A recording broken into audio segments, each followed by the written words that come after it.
18 मई 1974 राजस्थान का पोखरण रेगिस्तान। दोपहर के ठीक 3:45। अचानक धरती कांप उठती है, रेत के टीले हिलने लगते हैं और कुछ ही सेकंड बाद पूरी दुनिया को पता चलता है कि भारत ने ऐसा काम कर दिया है जिसकी किसी को उम्मीद नहीं थी। भारत ने अपना पहला परमाणु परीक्षण कर दिया था, लेकिन असली सवाल यह है, आखिर भारत ने यह कैसे किया? अमेरिका, CIA और पूरी दुनिया की निगरानी के बावजूद भारत ने यह मिशन कैसे पूरा किया? ये है भारत के न्यूक्लियर पावर बनने की पूरी कहानी। इस कहानी की शुरुआत होती है द्वितीय विश्व युद्ध से, साल 1945, जब अमेरिका ने जापान के 2 शहरों हिरोशिमा और नागासाकी पर परमाणु बम गिराए। इन बमों के नाम थे लिटिल बॉय और फैट मैन। इन विस्फोटों ने ऐसी तबाही मचाई कि पूरी दुनिया दहल गई। कुछ ही दिनों में जापान ने अनकंडीशनल सरेंडर कर दिया। एलाई कंट्री ने वर्ल्ड वॉर 2 जीत लिया। तभी दुनिया के बाकी देशों को एटम बम की अहमियत समझ आ गई। लेकिन इसके साथ ही शुरू हो गई एक नई दौड़, न्यूक्लियर हथियारों की दौड़। अमेरिका के बाद रूस ने 1949 में टेस्ट किया, यूके ने 1952 में, फ्रांस ने 1960 में और चाइना ने 1964 में। अब दुनिया में 5 ऐसे देश थे जिनके पास इतनी ताकत थी कि वे किसी भी देश को मिनटों में तबाह कर सकते थे। और उन्हीं दिनों हमारे देश के legendary scientist doctor Homi Jahangir Bhabha भी न्यूक्लियर रिसर्च पर काम कर रहे थे। वो भारत को एटॉमिक पावर बनाने में जुटे हुए थे, लेकिन सरकार ने कभी भी उन्हें न्यूक्लियर बम बनाने की परमिशन नहीं दी। लेकिन उसी समय कुछ ऐसा हुआ जिसने पूरे भारत को हिला दिया। 1962 चीन ने भारत पर अचानक हमला कर अक्साई चिन पर कब्जा कर लिया था। भारत की हार हो गई, हजारों जवान शहीद हुए, 38,000 वर्ग किलोमीटर भारतीय जमीन चाइना के कब्जे में चली गई। और तभी 1964 में चीन ने अपना न्यूक्लियर टेस्टिंग भी पूरा कर लिया था। भारत इस हार से उबर भी नहीं पाया था कि तुरंत 1965 और 1971 में पाकिस्तान ने हमला कर दिया।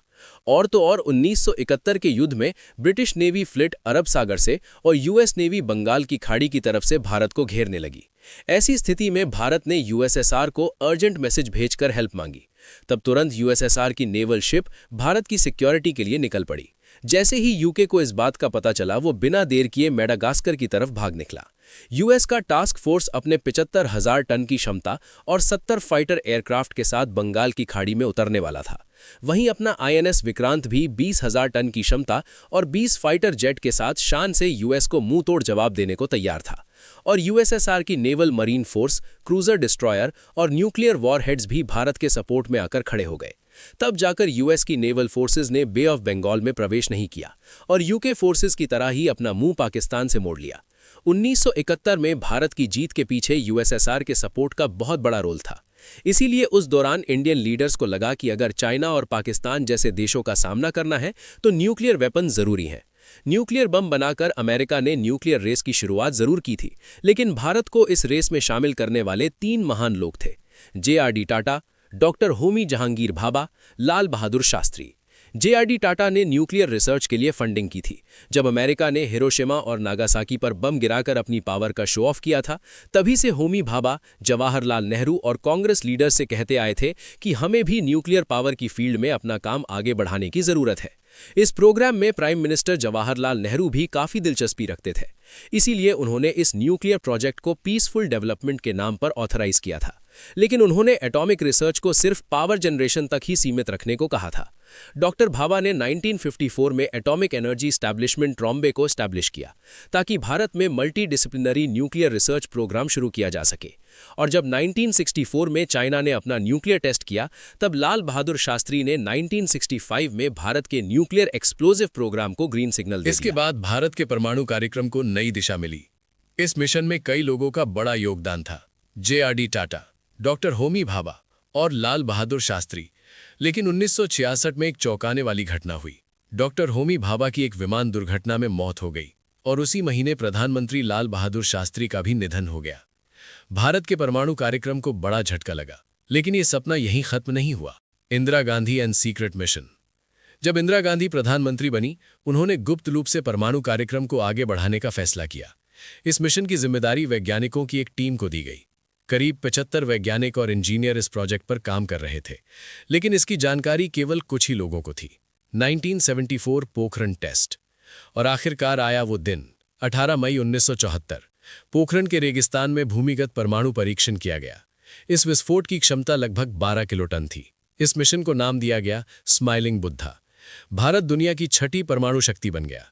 लेकिन इसके बाद कई पश्चिमी देशों ने भारत पर प्रतिबंध लगा दिए। ऑपरेशन शक्ति 1998, करीब 24 साल बाद, साल 1998, जब अटल बिहारी वाजपेयी भारत के प्रधानमंत्री बने, उन्होंने वैज्ञानिकों को परमाणु परीक्षण पूरा करने की अनुमति दी। इस मिशन में डॉक्टर एपीजे अब्दुल कलाम और डॉक्टर आर चिदंबरम की महत्वपूर्ण भूमिका थी। लेकिन सबसे बड़ी चुनौती थी सीआईए से इस मिशन को छुपाना। वैज्ञानिकों को सेना की वर्दी पहनाई गई, उनके नकली नाम रखे गए और ज्यादातर काम रात में किया गया। और फिर 11 मई 1998, पोखरण की धरती एक बार फिर कांपी। भारत ने एक साथ 3 परमाणु परीक्षण कर दिए। 2 दिन बाद 13 मई को 2 और परीक्षण किए गए। इस मिशन को नाम दिया गया ऑपरेशन शक्ति। इसके साथ ही भारत ने खुद को आधिकारिक रूप से न्यूक्लियर पावर घोषित कर दिया। और जहां भारत में जश्न का माहौल था, वहीं कई पश्चिमी देशों ने इसका विरोध किया। लेकिन प्रधानमंत्री अटल बिहारी वाजपेयी और वैज्ञानिक डॉक्टर एपीजे अब्दुल कलाम ने साफ कहा, भारत ने यह हथियार किसी पर हमला करने के लिए नहीं बनाया, बल्कि अपने देश की सुरक्षा के लिए बनाया है।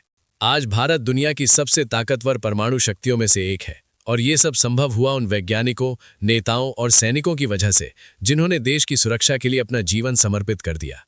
ये थी भारत के न्यूक्लियर पावर बनने की कहानी, जहां जेआरडी टाटा, होमी भाभा, लाल बहादुर शास्त्री से लेकर अटल बिहारी वाजपेयी, एपीजे अब्दुल कलाम और हमारे वैज्ञानिकों ने अपनी जान की परवाह नहीं की, ताकि हमारी पीढ़ी उनकी पीढ़ी से ज्यादा सुरक्षित रहे। दोस्तों, अगर वीडियो पसंद आया हो तो वीडियो को एक लाइक जरूर करें और हमारे चैनल दी अनसीन भारत को सब्सक्राइब जरूर करें। हम ऐसे ही वीडियो हर हफ्ते लाते रहेंगे। तब तक के लिए जय हिंद, जय भारत।